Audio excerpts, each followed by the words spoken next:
근심하게 한 사람을 용서하라.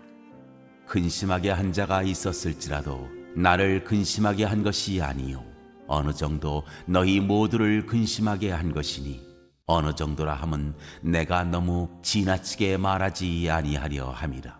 이러한 사람은 많은 사람에게서 벌받는 것이 마땅하도다. 그런즉 너희는 차라리 그를 용서하고 위로할 것이니 그가 너무 많은 근심에 잠길까 두려워하노라. 그러므로 너희를 권하노니 사랑을 그들에게 나타내라. 너희가 범사에 순종하는지 그 증거를 알고자 하여 내가 이것을 너희에게 썼노라. 너희가 무슨 일에든지 누구를 용서하면 나도 그리하고 내가 만일 용서한 일이 있으면 용서한 그것은 너희를 위하여 그리스도 앞에서 한 것이니 이는 우리로 사탄에게 속지 않게 하려 함이라. 우리는 그 계책을 알지 못하는 바가 아니로라.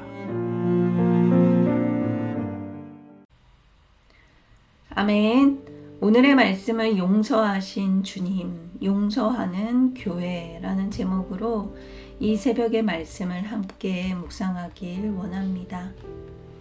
하나님이 우리를 용서하시듯 교회는 서로를 용서해야 합니다. 권징을 시행하는 목적은 성도를 돌이켜 회개시키는 것입니다.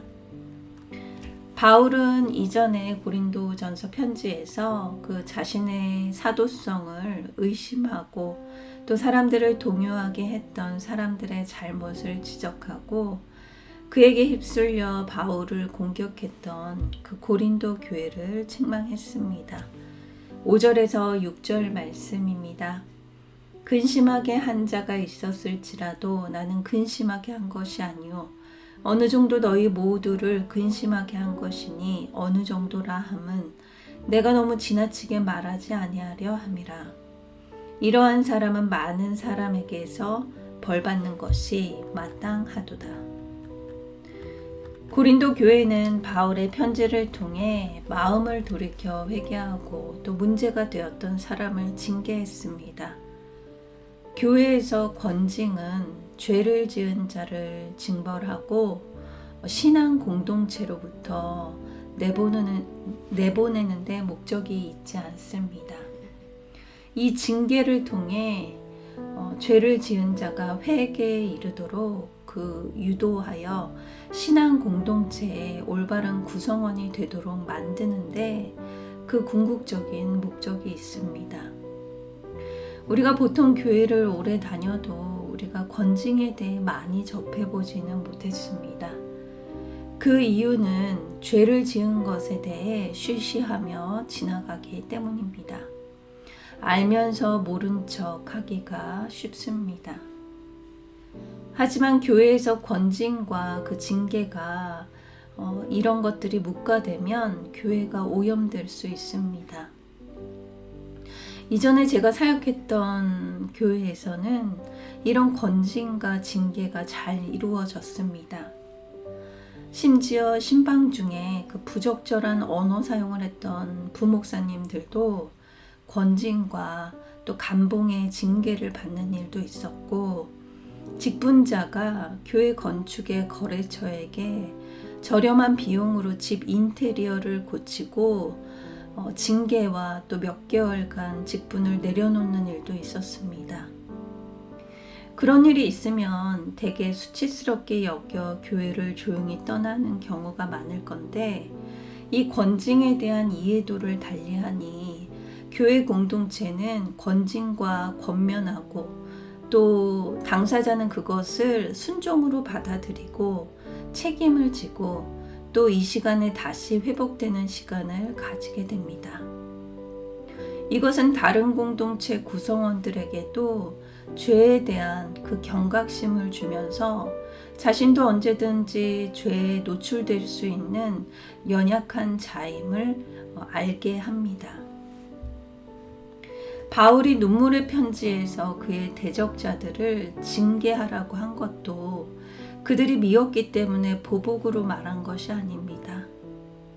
고린도 교인들로 하여금 바울의 사도적 권위에 불순종해 그 교회에 분란을 만든 사람들이 그들의 마음을 돌이키는데 그 목적이 있습니다. 7절과 9절 말씀입니다. 그런즉 너희는 차라리 그를 용서하고 위로할 것이니 그가 너무 많은 근심에 잠길까 두려워하노라. 그러므로 너희를 권하노니 사랑을 그들에게 나타내라. 너희가 범사에 순종하는지 그 증거를 알고자 하여 내가 이것을 너희에게 썼노라. 그에게 충분한 벌이 내려졌고 또 이 일로 그가 지나치게 상심해서는 안 된다고 합니다. 권징의 목적은 잘못한 사람에게 벌을 가하는 것으로 끝나지 않고 그가 회개하여 다시 공동체로 돌아오게 하는 데 있습니다. 이 잘못한 사람에게 지나친 망신을 주거나 또 돌아온 사람을 여전히 질책하며 경계의 눈으로 보아서는 안 됩니다.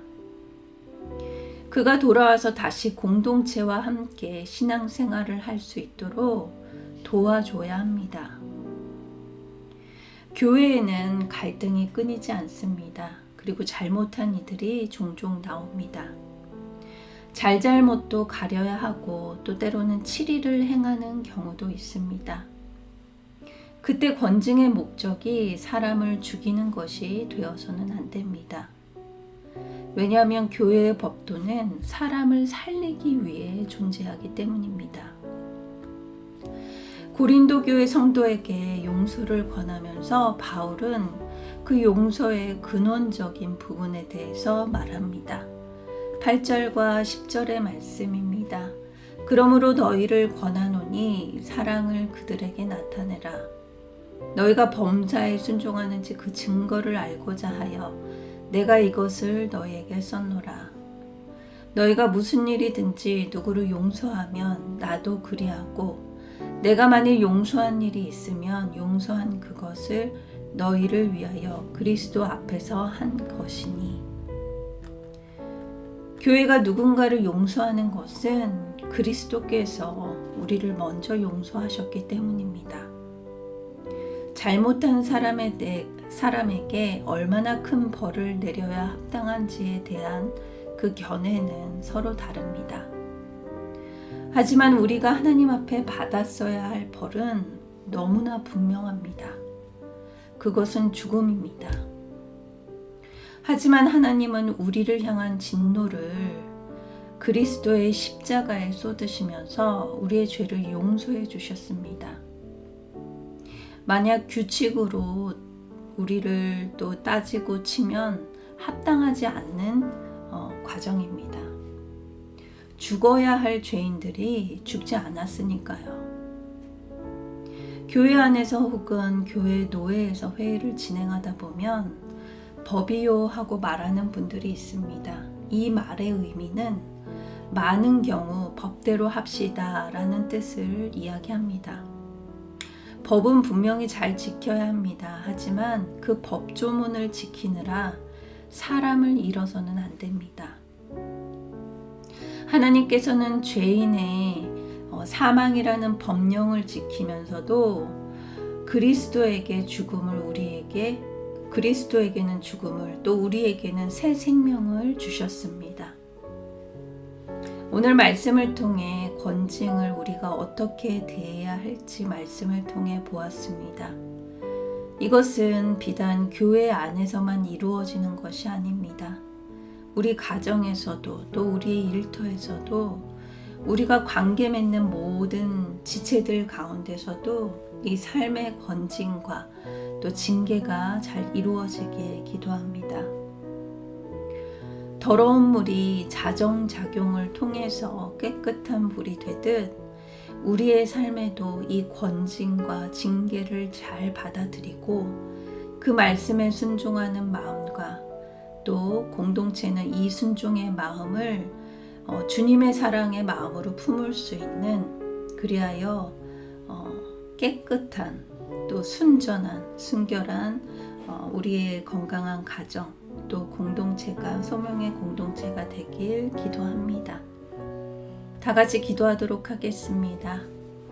사랑의 하나님, 오늘도 말씀을 통해 지혜를 알려주심 감사합니다. 우리의 모든 죄를 그냥 덮지 않으시고 예수의 십자가의 대속으로 정확히 계산하신 하나님의 공의와 사랑을 알게 하심 감사합니다.